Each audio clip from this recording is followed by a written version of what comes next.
I guess here 12 divided by 3 is 4 square plus 2 power 3 times 5.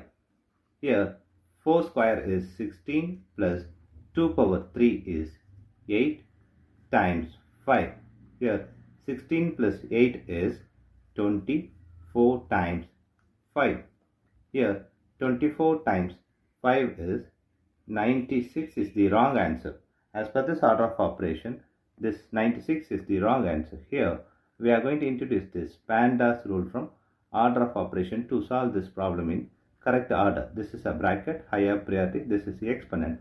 M stands for multiplication, D stands for division, A stands for addition, S stands for subtraction. Here multiplication, division both are equal priority.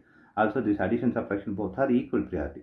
For this equal priority, we are going to introduce this left to right rule in the problem. Now we are going to solve this problem in correct order by using this order of operations PEMDAS.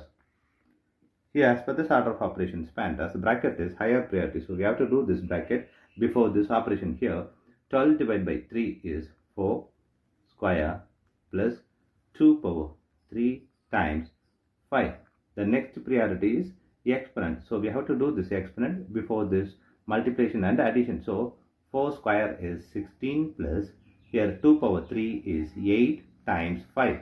Here we have addition and multiplication. Here multiplication is higher priority than this addition. So we have to do this multiplication before this addition. Here 16 plus here 8 times 5 is 40. Here 16 plus 40 is 56 is the correct